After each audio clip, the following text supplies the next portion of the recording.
If you're just tuning in, my name is Tim, My name is Becky. and you're just tuning in at our time when we are going to be doing our home stories. And this is the time when we interview slash do an informal conversation with someone from our church and talking about how the last 4-5 months has been during this pandemic. So many of us, we haven't been together.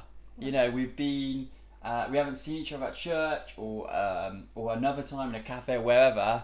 So it's just great to hear from different people's perspective, also their experiences and what's been happening, what's been like for them. And we hope that you've enjoyed the last.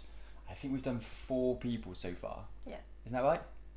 Yes. So we had Dave and Sharon. 4 groups of people. Yeah. 4 groups. We had Dave and Sharon, Stephen Noyce, Stephen Marie, Alan Jane. Alan Jane. Thank you. Yes. So we are pleased to introduce. We have got here with us this morning is someone from our church called Lucy Collins. And say hello, Lucy. Hello. And so we are just going to be talking to Lucy about her last 4 to 5 months. But I think the great place to start is how you became a Christian.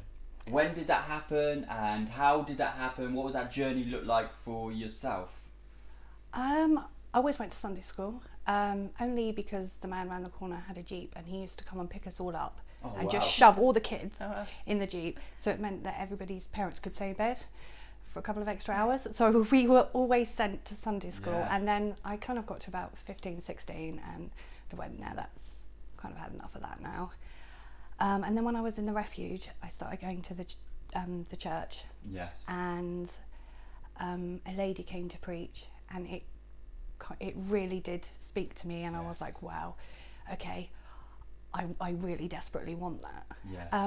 But I would say at that point it was still all very the fear of God, and I was still very, I've got to get this right, and I've got to read my Bible, and I've got to know everything. So for me, I would say my journey didn't really probably start until sort of about 9 years ago, where it went from I need to be perfect and otherwise I'm going to be punished, to actually God is my Father and He has got me, and this is a journey, and this isn't about me being perfect, this is about His love and changing me. And so I think it was definitely sort of about then that it all kind of fell into place for me.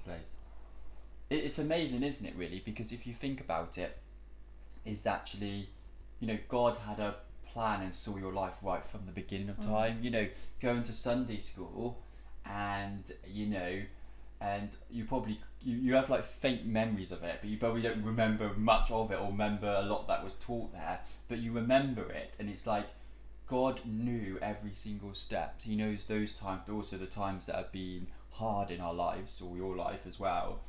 And then He's like, at this time was the perfect time for you. Yeah. And coming to know Christ and everything that He has done in your life.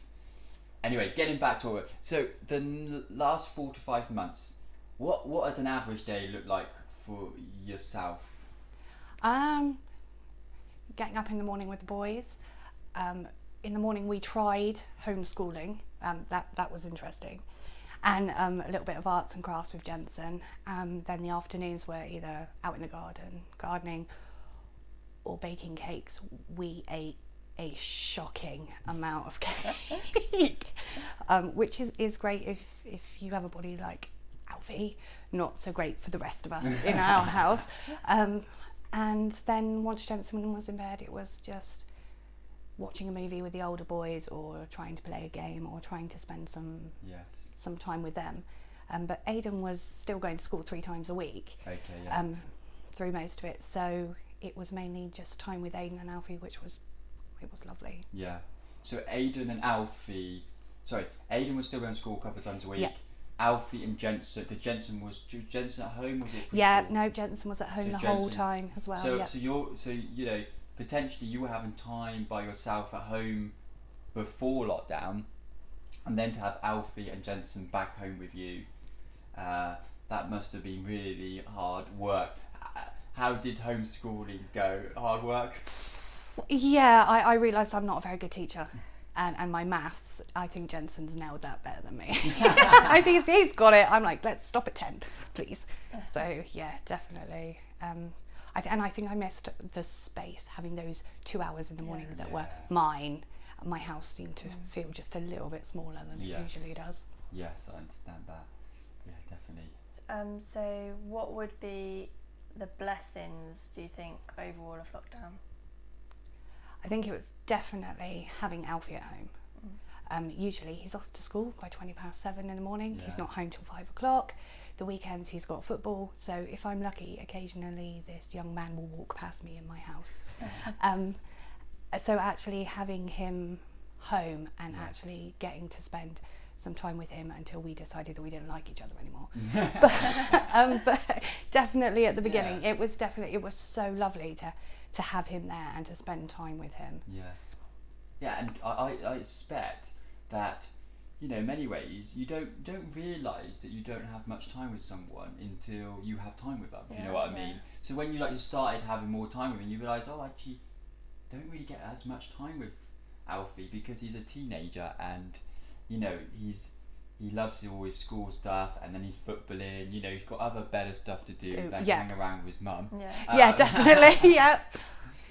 But, and I guess like with 2 teenage boys as well, because like you say, like Alfie goes off and does football and Aiden probably goes off with friends and stuff like that. Actually, all of 4 of you together is quite rare. So is that that has been quite that's been quite interesting. This is the question. Do all your boys do they get along? No. No. They all get along with Jensen.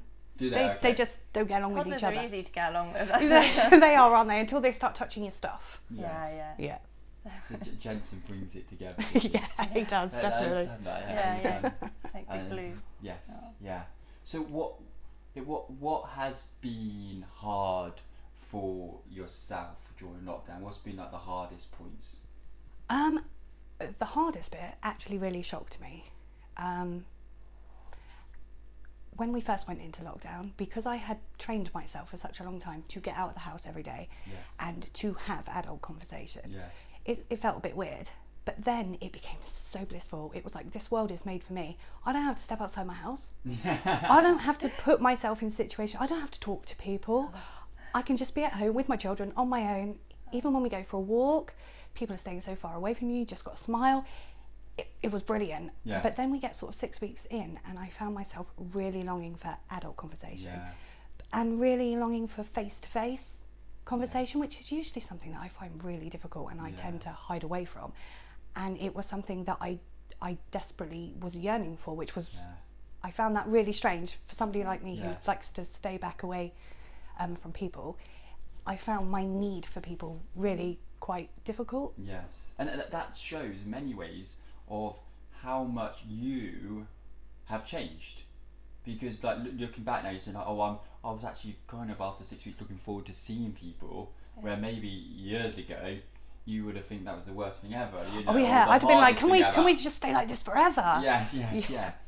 And also, you know, I think you know, with all the changes what went on, it's there's definitely been some good things and some bad things, and each person had, you know, did you find, because we found that we spent a lot more money on food because we were home a lot, so I would be working and want to get like some snacks or something. Did you find that? I found the shopping bill went like skyrocketed, because usually when the boys were at school they'd been having free school meals, and then suddenly they were home, and teenage boys can pack in a shocking amount of food, and suddenly it was like, whoa, where, you know, you stack up the cupboard and literally a couple of days and it's like, well, where did all that go? Yes, and movie nights in the evening as well, a little bit gooey. Definitely. Things you really haven't got like lots of other things to do and go out and do, then it's it's like we'll just have that extra bag of popcorn, it'll be fine. So you know, we've been going through a couple of series over the last few months, so Unhurried Life and Life of a Disciple. So is there anything that you feel like God is speaking to you through those series? I think the one that as he's really been speaking to me about was the preach that Dave Gawler did about community. Oh yes. And that was it was kind of a really hard one for me because it was, I like the idea of community. It's like I've spent my whole life looking for somewhere where I belong and where I'm not the weird one. Yes. And yet it's the thing that most frightens me. Yes. So to live in community, I have to make myself vulnerable and I have to trust people and I have to talk to people, which means you could get hurt. Yes. So for me, that was the one that hit home the most because I was like, wow, that is how I want my life to be. Yes. And yet to do that means I have to do people. Yes, yeah.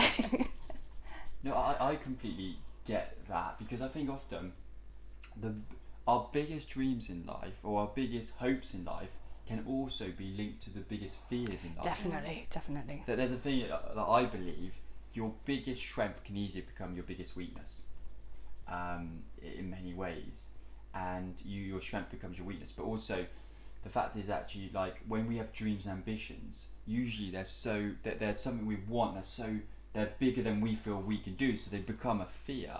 But they're our biggest dreams. And like, you know, living in community, I expect a lot of people, you know, would resonate in the church. You know, you might be at your home now and you resonate with that. You want to see more what it means to live in community, because you read back in Acts and this whole thing of that people, you know, they're in and out of each other's homes, they live in like a house which will have a room each or something, and are we meant to completely copy that, or does community look different? I think community looks different today, but we can get better at community and loving one another, and like you were saying, that being open and vulnerable, but at the same time trusting that actually people will accept you for who you are, and as well. Has God been speaking to yourself about anything over the last few months? Is there anything that you think that God's been speaking or doing in your life? I think everything while we've been in lockdown has been about family and